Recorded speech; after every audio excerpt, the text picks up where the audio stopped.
Este programa tem o apoio de GMS Store, o teu especialista Apple. Se adoras o iPhone, vais amar o Mac. O Mac é fácil de usar e a tua vida ganha um novo ritmo. Até 5 de maio, não percas descontos até 400 € no teu novo Mac. Visita uma loja GMS Store, o teu especialista Apple. Mais informações em gmsstore.com.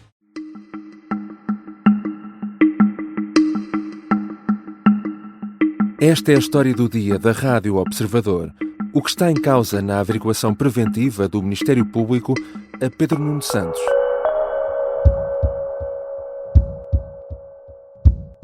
Mas também então as pessoas não podem ignorar os casos da sua governação. Só que há uma diferença. É que em todos os meus casos eu dei explicação e por isso é que eles não se transformaram num grande problema político para mim. Mas acha que ele não deu as devidas explicações? Ainda ficou muita coisa por esclarecer? Acho que ficou muita coisa por esclarecer, disso eu não tenho dúvidas. Na mesma tarde em que Pedro Nuno Santos foi entrevistado por Manuel Luís Goxa e garantiu que sempre esclareceu tudo o que tinha a esclarecer, o Observador avançava a notícia de que o Ministério Público abriu uma averiguação preventiva ao líder do PS. Foi suscitada por denúncias anónimas sobre o processo de compra de 2 imóveis. Factos que não são novos e que já tinham sido noticiados na imprensa no final de 2023. O que é uma averiguação preventiva e o que está em causa neste processo que envolve Pedro Nuno Santos? São questões para a conversa com Luís Rosa, redator principal do Observador, que coordena a área da Justiça. Eu sou o João Santos Duarte e esta é a história do dia de quinta-feira, 17 de abril.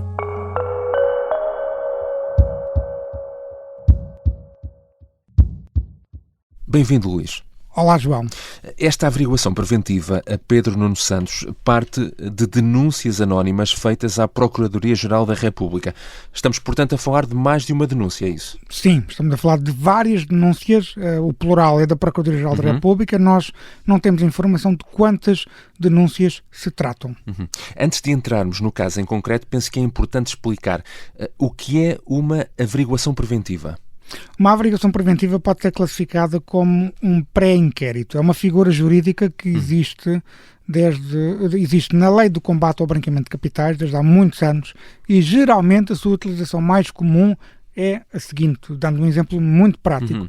No âmbito da Lei do Combate ao Branqueamento de Capitais, o sistema financeiro, ou seja, os bancos e outras instituições financeiras, e agora, desde há alguns anos, mais recentemente, muitas outras instituições não financeiras, tipo notárias, imobiliárias, sempre que detectam transações suspeitas, transações financeiras, se tratam de bancos, ou transações, por exemplo, como a compra de um imóvel, quando se trata de uma imobiliária ou do notário, têm esse dever de diligência, têm de fazer uma denúncia e comunicar esses factos indiciários à Procuradoria-Geral da República e à Unidade de Informação Financeira da Polícia Judiciária. E é aí que se abre uma averiguação preventiva para analisar essas suspeitas e perceber se existem elementos para abrir um inquérito formal criminal, que isso sim será uma investigação formal, um inquérito criminal que é titulado pelo Ministério Público, que é regulado pelo Código de Processo Penal. Ora, neste caso estamos só a falar de um pré-inquérito, ainda não é uma investigação formal e, portanto, tem restrições do ponto de vista do acesso à prova. Não podem ser feitas buscas, o Ministério Público também não pode obrigar ninguém a ir prestar declarações aos autos, não podem ser feitas escutas telefónicas, enfim, há uma série de meios de obtenção de prova que não podem ser utilizados. No ponto de vista prático, como aconteceu com o Luís Montenegro, pode-se sim notificar as partes para levarem documentação e explicarem o que se passa nesta matéria. Portanto, na prática, é isso que vai acontecer com Pedro Nuno Santos. Era precisamente o que te ia perguntar. Esta é a mesma figura utilizada pelo Ministério Público no caso da Spinum Viva e de Luís Montenegro? É a mesma figura. Aliás, a resposta da Procuradoria-Geral da República em março, quando informou a opinião pública, informou o Observador e outros órgãos de comunicação social de que seria aberta uma averiguação preventiva na sequência também de uma denúncia anónima, tal como aconteceu aqui, foi o texto que o Gabinete de Imprensa da Procuradoria-Geral da República enviou para as redações, foi muito semelhante àquilo que enviou agora para Pedro Nuno Santos. Portanto, há um comportamento bastante igual, se tu quiseres, da Procuradoria-Geral da República. Se tiver uma denúncia sobre determinados factos e entende que o Procurador-Geral Amadeu Guerra entende que deve ser aberta uma averiguação preventiva, foi o que aconteceu para Luís Montenegro e para Pedro Nuno Santos. Vamos então a este caso em concreto de Pedro Nuno Santos. Em causa está o processo de compra de 2 imóveis, mas os factos não são novos e já tinham saído na imprensa, nomeadamente na revista Sábado, em novembro de 2023. Ora, ao que sabemos, haverá aqui alguma informação nova com estas denúncias, ou a novidade é o fato de as denúncias só terem surgido agora? Eu só te consigo responder a uma parte da pergunta porque não tenho toda a informação. Ao contrário do que se pensa, os jornalistas não sabem tudo sobre o que se passa no Ministério Público ou nos tribunais. E, portanto, a Procuradoria-Geral da República, por razões também que se compreendem, está só a libertar uma parte da informação, nomeadamente confirmando a abertura da averiguação preventiva, não está a colocar toda a matéria na praça pública, se tu quiseres. Aliás, diga-se passagem que as averiguações preventivas, e hoje, como jornalista, já tentei aceder a muitas averiguações preventivas ao longo dos anos, elas não são acessíveis. A Procuradoria-Geral da República tem a interpretação de que ou vários procuradores-gerais tiveram essa interpretação, estas averiguações preventivas não são processos administrativos, logo não podem ser acedidos pelos jornalistas. Portanto, o que eu sei até agora é que a denúncia é nova, ou seja, a notícia é de novembro de 2023, os factos que a notícia relata, que se quiseres podemos também abordá-los, é de novembro de 2023, mas há aqui uma denúncia com base nesses factos. Também deve-te enfatizar outra questão. Eu e o Rui Pedro Antunes temos essa informação, mas não sabemos exatamente do que é que se trata. Existe informação de que haverá outras situações denunciadas, porque são várias as denúncias anónimas apresentadas. A Procuradoria-Geral da República, porque no que diz respeito a nós, ao Observador, nós só confrontamos a Procuradoria-Geral da República com estas questões das 2 casas, porque sabíamos que estes tinham sido factos denunciados, mas haverá outros factos que foram denunciados e que ainda não se sabe quais são e do que é que se trata. Já regressamos à conversa com o Luís Rosa, redator principal do Observador, que coordena a área da Justiça. Vamos continuar a explicar o que é que está em causa no âmbito desta averiguação preventiva por parte do Ministério Público a Pedro Nuno Santos.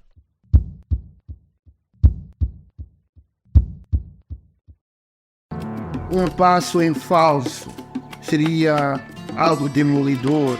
Esta é a história de Jorge Jardim, o agente secreto que parecia um simples homem de negócios, mas liderou missões perigosas em todo o mundo.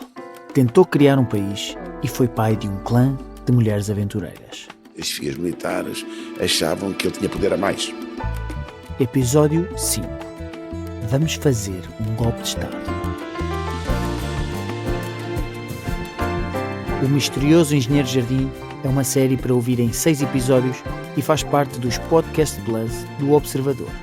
É narrada por mim, Lourenço Ortigão, e tem banda sonora original dos HMB. Os Podcast Plus do Observador têm o apoio da Kia. Estamos de regresso à conversa com o Luís Rosa. O primeiro caso que está aqui alvo desta denúncia está relacionado com a aquisição de um imóvel em Lisboa, que será, de resto, segundo percebo, a residência atual de Pedro Nuno Santos. Que dúvidas são suscitadas em relação a este processo? Bem, em relação à Casa de Lisboa, que é uma aquisição que foi feita em 2018, estamos a falar de uma casa que foi adquirida por 740 mil euros. Ora, esta compra foi financiada de 2 formas. Em primeiro lugar, com um sinal de 290 mil euros, que, segundo o próprio Pedro Nuno Santos, em declarações que fez à revista Sábado, nós estamos a gravar este episódio antes de Pedro Nuno Santos fazer as suas declarações na sede nacional do Partido Socialista. Portanto, à revista Sábado, Pedro Nuno Santos explicou que dos 740 mil euros, 290 mil euros tinham sido pagos pela sua mulher como sinal. E daí o imóvel ter sido adquirido em regime de copropriedade. Em relação ao remanescente, tem a ver com uma dívida bancária, ou seja, foi pedido um empréstimo bancário pelo próprio Pedro Nuno Santos, no valor de 450 mil euros. A primeira questão é qual é a origem destes 290 mil euros da mulher para pagar a casa. A revista Sábado, no trabalho que fez, levantava essa questão e Pedro Nuno Santos nunca explicou qual era a origem desse montante. Em relação à dívida bancária, ela foi amortizada, passado pouco tempo, na totalidade. E Pedro Nuno Santos deu 2 explicações para isso. Num primeiro momento disse que a origem dos fundos era uma doação do pai, o pai deles tem um grupo empresarial com alguma dimensão, e numa segunda fase disse que provinha da venda de um imóvel, que será o seu primeiro imóvel, em Lisboa. No direito de resposta que também enviou à sábado, passado algum tempo depois da publicação dessa notícia, insistiu que esses 450 mil euros tinham sido amortizados por via da venda, do produto da venda da sua primeira casa em Lisboa. Portanto, essa é, no grosso, em termos sintéticos, o que está aqui em causa é explicar a origem dos fundos que financiaram a compra desta casa.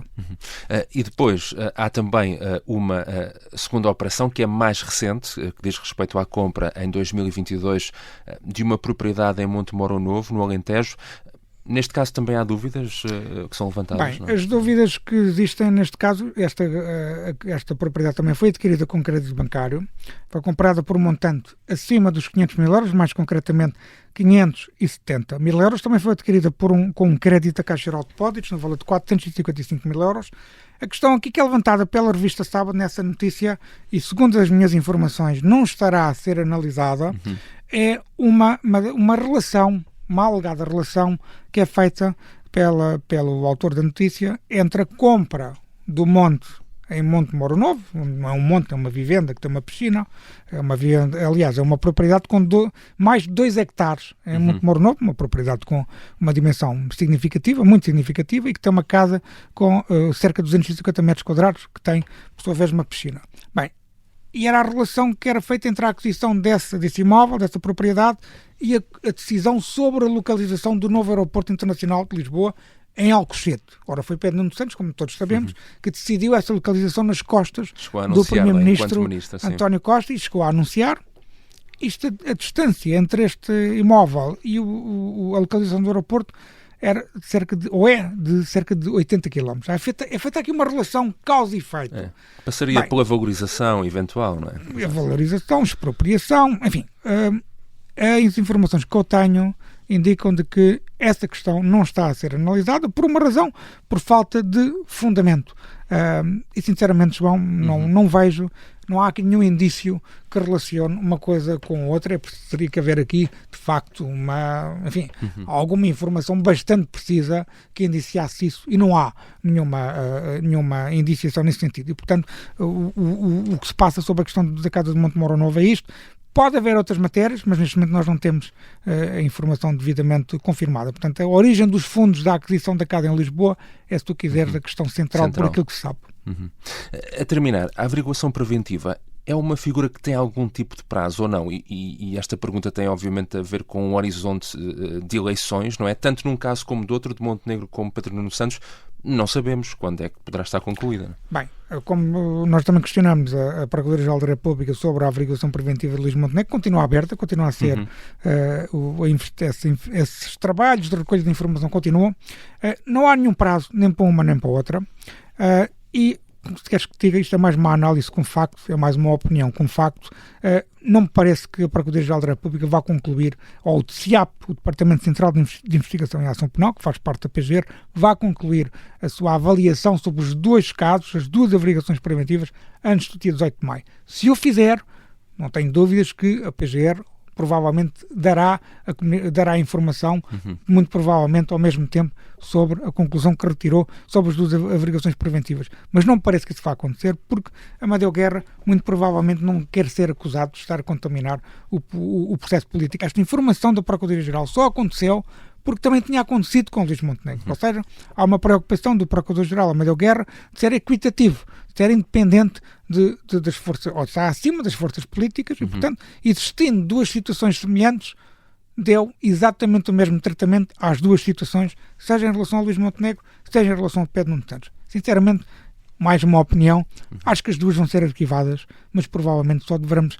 conhecer depois das eleições. Mas só para terminar, é importante termos noção do seguinte, os nossos ouvintes terem noção do seguinte: Pedro Nuno Santos vai ter que fazer aquilo que a Spinum Viva fez em relação à averiguação preventiva que está relacionada com Luís Montenegro, ou seja, enviar as escrituras de compra e venda destes imóveis, enviar a prova da origem dos fundos, nomeadamente transferências bancárias, contas bancárias, etc. Pedro Nuno Santos vai certamente demonstrar, com facilidade, digo eu, a origem dos fundos que levaram à aquisição destes dois imóveis. E, portanto, só o tem que demonstrar. E, portanto, demonstrando, isso fica devidamente clarificado, porque a averiguação preventiva só existe para determinado tipo de crimes, muito restritos.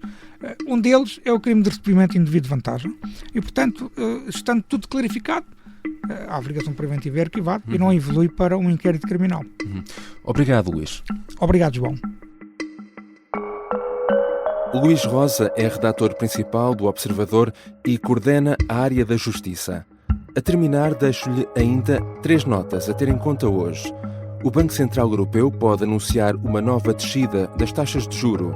A última descida aconteceu em março e tinha colocado a taxa de referência nos 2,5%. Os especialistas prevêem que a guerra comercial lançada pelos Estados Unidos pode levar a novas descidas nos próximos meses. Nos Estados Unidos, Donald Trump recebe hoje em Washington a primeira-ministra italiana Giorgia Meloni. É a primeira líder europeia a encontrar-se com Trump depois do anúncio da suspensão por 90 dias das novas taxas alfandegárias decretadas pelo presidente norte-americano. E para quem gosta de fotografia, é anunciado hoje em Amsterdão o vencedor da fotografia do ano, do World Press Photo. A concurso estão trabalhos de fotógrafos profissionais na área do fotojornalismo e da fotografia documental. Esta foi a história do dia. Um episódio especial, é o episódio 800. Desta vez teve a sonoplastia de Bernardo Almeida e a música do genérico, como sempre, do João Ribeiro. Eu sou o João Santos Duarte. Até amanhã.